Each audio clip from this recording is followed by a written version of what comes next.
over diseases and death, the Lord also has power over blindness. Dalawa ito. Then yung susunod, uulitin nyo naman yung scenario, scene about the damned demon. Ito lang muna tayo. Power over blindness, lesson 68. Matthew 9:27 to 34. Nakasulat naman na dito, so we will not be reading. Sis Wen muna, babasa. Two blind men. This section also describes two events: the healing of two blind men and the casting out of the mute demon. Read Matthew 9, verses 27 to 31. Jesus went on from there. Two blind men followed him, crying out, "Have mercy on us, Son of David." When he entered the house, the blind men came up to him, and Jesus said to them, "Do you believe that I am able to do this?" They said to him, "Yes, Lord." Then he touched their eyes, saying, "It shall be done to you according to your faith." And their eyes were opened. And Jesus sternly warned them, "See that no one knows about this." But they went out and spread the news about him throughout all that land. In verse 27, the two blind men called out, "Have mercy on us, Son of David." Yan. Okay. Titigil ako dyan. Kasi, i-review natin yung before his rejection. Buksan nyo sa Matthew chapter 12, verse 22 to 23.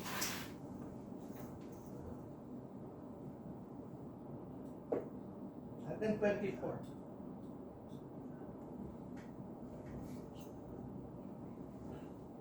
Matthew 22 to 24. Matthew 12, 22 to 24. Yeah, can you read it, Ken? Yeah. Then they brought him a demon-possessed man who was blind, and Jesus healed him, so that he could both talk and see. All the people were astonished and said, "Could this be the son of David?" But when the Pharisees heard this, they said, "It is only by Beelzebub, that the prince of demons, that this fellow drives out demons." Good. Now, may recall na ba sa inyo? May recall na ba sa inyo? Ano yung very particular? Itong two blind men were shouting at the Lord Jesus. Anong kinakry out nila? "Have mercy on us, Son of David." Before his rejection, after casting out the demon and allowing the dumb and blind demon to see and talk, anong tanong na? Can this be the Son of David? Anong sagot ng mga Pharisees? Now the Pharisees heard it and they said, "This fellow does not cast out demon except by Beelzebub, the ruler of demons." So, Ruler of demons. ayan. So, makita natin two events. Two mga blind men, when they see the Lord Jesus Christ, they started crying out, "Have mercy on us, Son of David." Ano ba yung term na Son of David? Ano ba ang pagkakaintindi nyo? It's the name attributed to the coming Messiah. Kasi when the Bible talks about the Son of David, it also talks about the forever kingdom. The kingdom of David. Kaya yung millennial reign ng Panginoon, ang term dun, the Lord will sit on the throne of David. Pero David has died already. How can David have an eternal kingdom? Because yung term, the Son of David, is for the Lord Jesus Christ. He is truly the Son that is coming. And He is the one that is to rule forever. Kaya nga, forever kingdom, yung promise kay King David. Hindi dahil magiging anak niya si Solomon. Alam naman natin, di ba, pinag-aralan na natin yun. Naputol yung reign sa line ni Solomon. Pagdating kanino? Kay Jeconiah, the son of Coniah. Why? Dahil sa ginawa niya before the exile, the Lord has declared sa book of Jeremiah, wala nang sons ni Jeconiah na uupo sa throne. That's why the Lord Jesus, in his line, he has to go through the line of Nathan another son of David through Mary. Kaya important yung bloodline na yun. Kasi dahil kung through Joseph, si Joseph goes through the line of Solomon, Jeconiah. Kaya importante yung line galing kay Mary through the David's son Nathan. Okay? So ito mga blind man, they understand who he is. Have mercy on us, son of David. When this question was asked, ang sabi ko, this be the son of David? Ang sagot ng mga Pharisee? No. Hindi siya pwede maging son of David kasi meron siyang spirit of Beelzebub. Nireject siya. Yung Beelzebub means Lord of Lies. Oo. Lord, kaya nga siya, ruler of demons. Yun ang ano eh. Why? Why? Kasi sabi nga ng Panginoon, your father is the devil because he has been lying from the very beginning. So the devil has been lying from the very beginning. Simply put, pag sinabi ka, ang espiritu ni Beelzebub ang nasa iyo, the spirit of the devil is in you. Okay? Ngayon, in verse 27, the two blind men called out, have mercy on us, son of David. Importante yan eh. Brother Joel. This statement reveals two significant things. First, personal need. First, they express a personal need, have mercy on us, son of David. Secondly, they call upon Jesus by his messianic title, son of David. How does Jesus respond to that? How does not respond to them? He ignores them. Why? They are asking for a miracle of healing based on his messianic character. However, the leaders of Israel have rejected him as the Messiah. Therefore, on that basis, he can do nothing for them.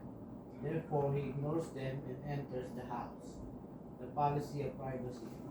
When he enters the house, the blind men follow him, and they're away from the crowds and in privacy of the house.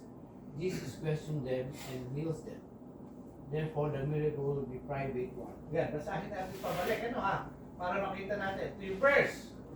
As Jesus went out from there, two blind men followed him, crying. Anong una yung need nila? Mercy. They need mercy from the Lord. Pangalawa, they recognize that the Lord Jesus, son of David, is the Messiah. Pero nireject na siya ng, tandaan nyo, bumalik, dapat alam din natin yung mapa natin, di ba? Nasa Gadara siya, lugar ng mga Hentil. Nung bumalik siya to heal yung woman with hemorrhage, tsaka yung son of Jairus. Sino ba si Jairus? He is the leader of the synagogue. Ibig sabihin, he is Jew. Nandito na uli sila sa Jewish place. So all these people, the mga blind men are all Jewish. So, nung tinawag na son of David, Jewish nature, Jewish character, Messiah, help us. Pero hindi na sila Panginoon, pagka pinansin nyo. Sumigaw sila, have mercy on us, son of David. When he entered the house, sinagot ba naman ng Panginoon kagad sila? O bakit? Anong kailangan nyo? Hindi eh. When he entered the house, the blind man came up to him. And Jesus said to them, do you believe that I'm able to do this? They said to him, yes, Lord. Ano na naman yung na-require? Faith. Faith na. Kailan niya ginawa? Ginawa niya ba sa open while he was walking? No. Pumasok siya sa bahay, sumunod sila.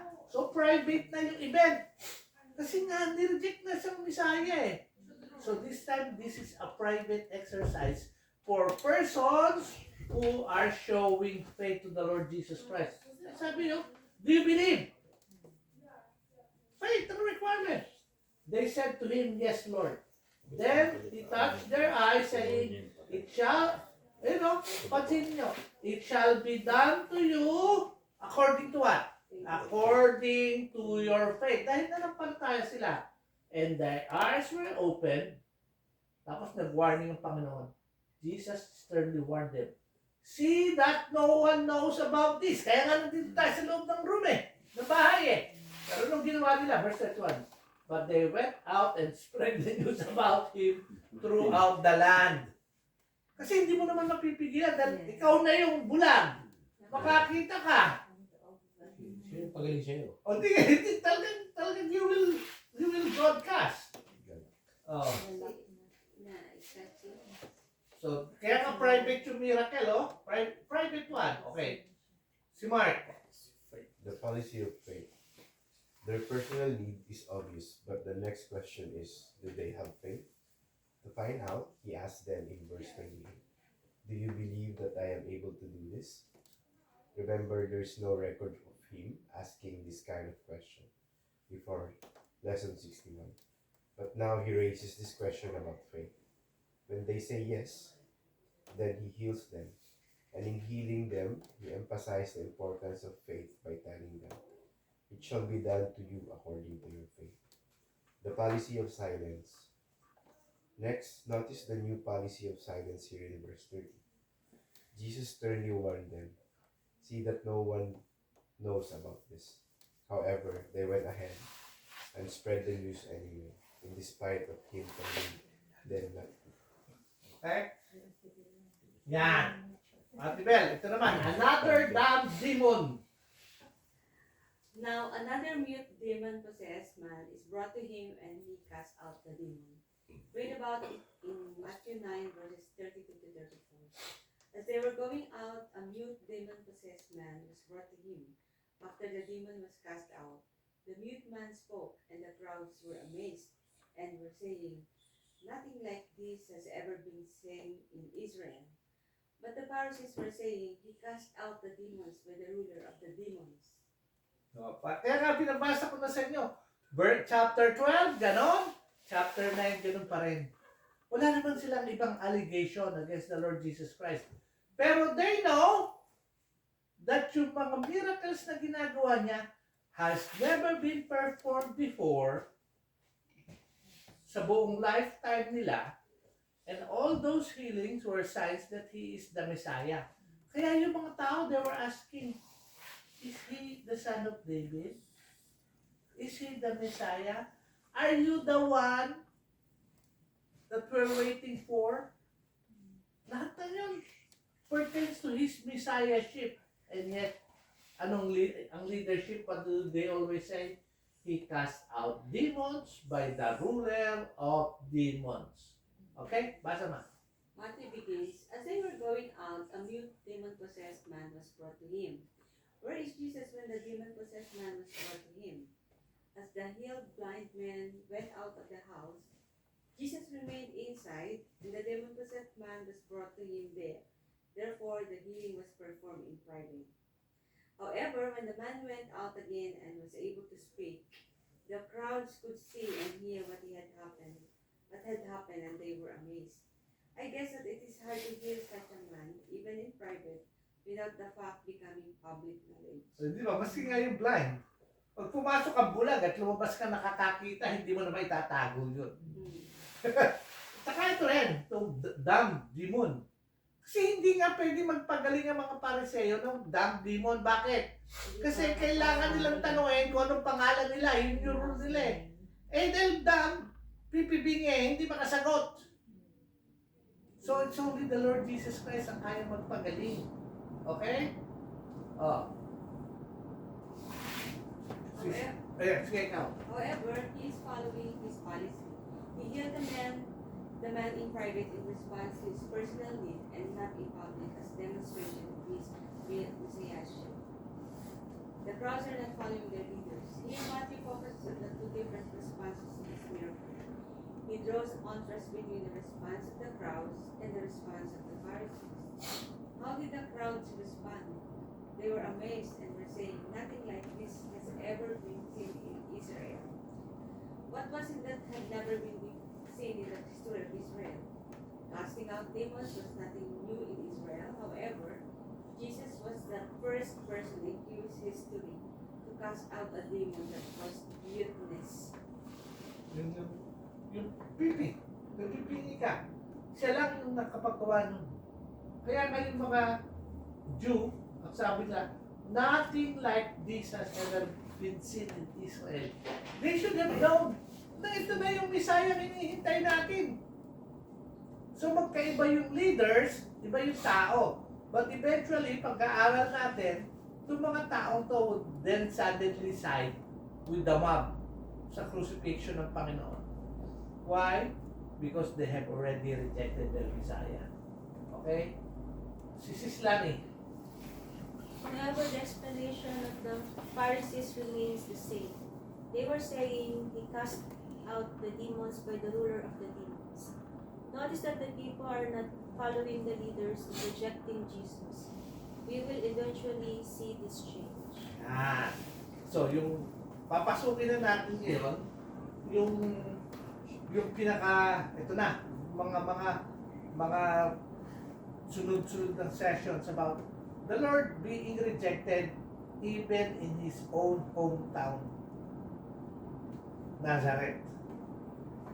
Di ba? Diyan siya lumaki.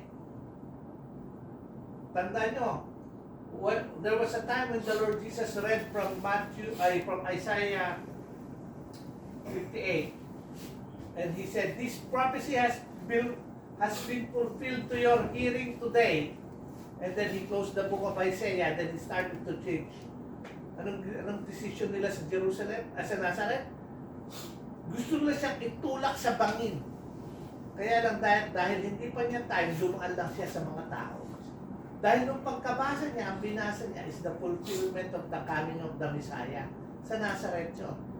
Ngayon, pag-aaralan natin, we will go through this kasi maiksi lang naman siya. Okay? Si Lani, tuloy. The final rejection in Nazareth, lesson 69, Mark 6, verses 1 to 6a, and Matthew 13 to 54 to 58. Now Jesus returns to Nazareth, his hometown. We are about to see what happened the following Sabbath. Yeah. Read Mark 6, 1 to 6a. Jesus went out from there and came into his hometown, and his disciples followed him. Tigil mo na ha. So yan, alam natin, when the author is saying, came into his hometown, alam natin that he has gone back to Nazareth. Yun yung hometown niya, okay? Verse 2, sige sis. When the Sabbath came, he began to teach in the synagogue, and the many listeners were astonished, saying, "Where did this man get these things? And what is this wisdom given to him? And such miracles as these performed by his hands." Okay? Oh. Wala. Yan. Sige. Is not this the carpenter, the son of Mary, and brother of James and Joseph, and Judas and Simon? Are not his sisters here with us? And they took offense at him. Jesus said to them, "A prophet is not without honor except in his hometown, and among his own relatives and in his own household." And he could do no miracle there except that he laid his hands on a few sick people and healed them, and he wondered at their unbelief. Yun na. Yun na. Napansin niyo ba kung ano yung claim nila sa Panginoon? Bakit magaling siya magturo? Di ba that was the question. Galing. Saan ang galing? Eh di ba, karpentero lang yan. Para sa amin, bakit ba't marunong yan si Jerry? Di ba builder yan? Parang gano'n, di ba? So, ayan. Oh, yan, may tanong na doon. Sino si Joseph? Yan. Okay? Oh. Nazareth as a microcosm of Israel. So before we read, sinong gusto magbasa ng Luke chapter 4, 16 to 31? Ito ating binabasa. Find it. Luke chapter 4, 16 to 31.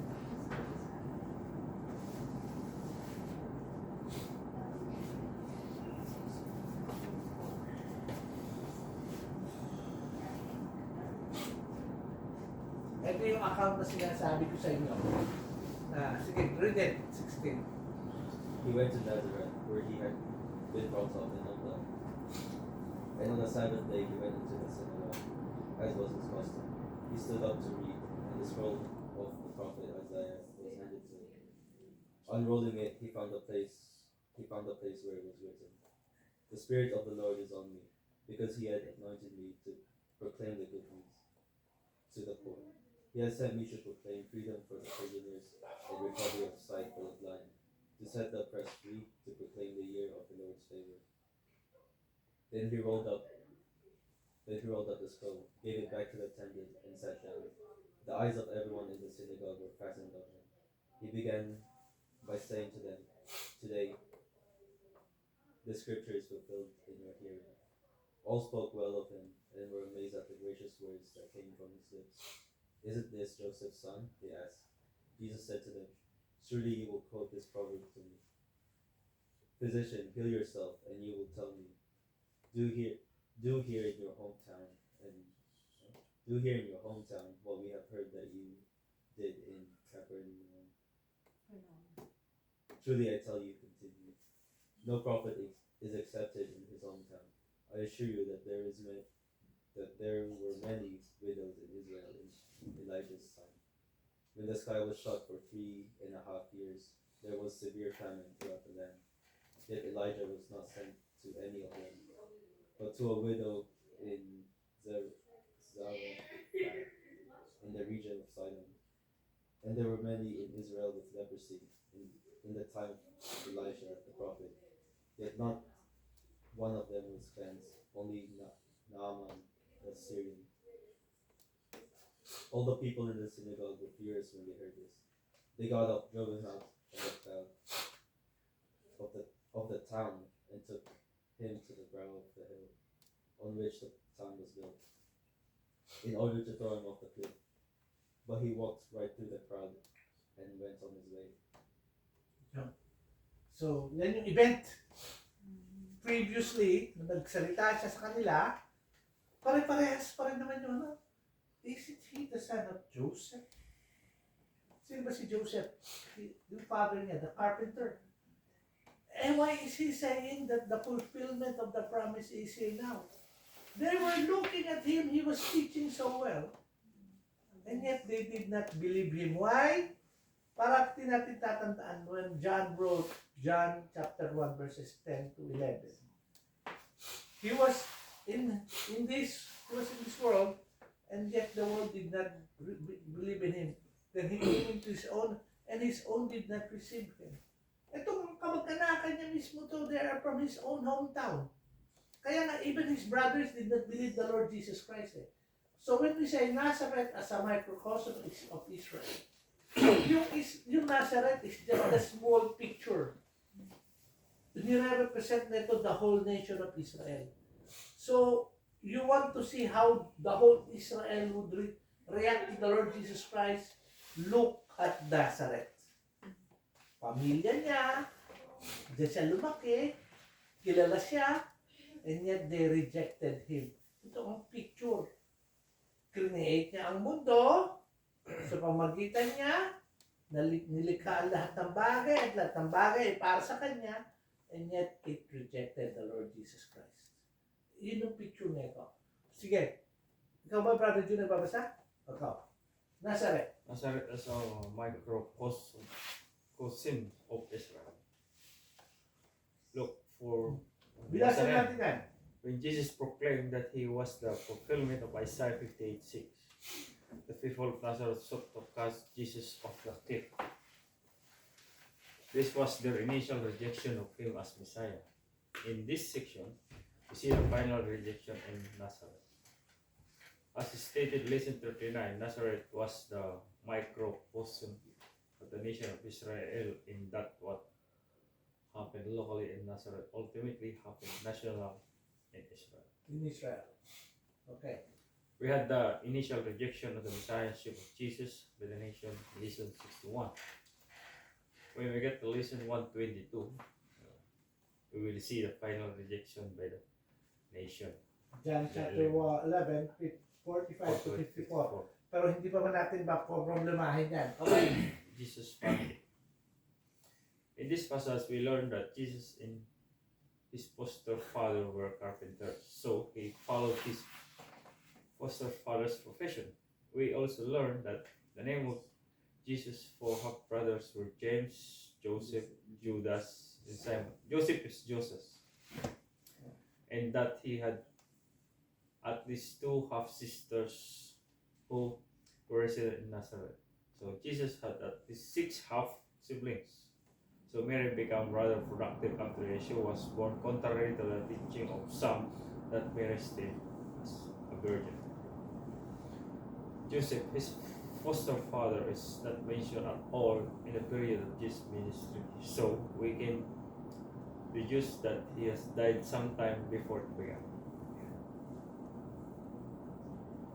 So, ikaw na bro. Offense. Why did people in Nazareth take offense at Jesus? There were very people with whom he had grown up, hearing him teach and expound the word. They were astonished, saying, "Where did this man get these things? And what is this wisdom given him in such miracles as this performed by his hands?" Mark 6:2. They knew that he could not have learned all this in the Nazareth school system. They also knew that Yeshua did not attend any rabbinic school. And so they took offense at him because he had the arrogance to teach them. Yan, tatandaan niyo. The way yung mga religious people of their time were brought up. Kaya nga ito parati kong sinasabi. Mula younger pa kay Marcos, from 6 years old to 10 years old, sa synagogue na sila pumapasok. Anong pag-aaralan nila? They will memorize the Torah. Yun ang primary nila, yun ang elementary nila. Nag-i-school sila, memorize nila ang Torah. 5 books lang. Yung first 5 books. Pagka na-memorize mo na yung Torah, those who would memorize it very good, papropromote sila. Hirap, no? From year 10 to year 14. Ngayon, pag-aaralan naman nila the rest of the Old Testament books. Memorize verbatim. Now from there, saka papipili ang rabbi na i-train sa kanila. I-train ka for the next 15 years. Kasi ang rabbi, pwede ka maging rabbi pagdating mo ng 30. Sila Paul, mga 30 years old na sila, naging rabbi na. Ngayon, hindi ka magiging the teacher of the law. Si Nicodemus, the teacher of the law, meaning raban na siya, 50 years old siya before he became the teacher of the law. Katulad ni Gamaliel. Ganun kahirap.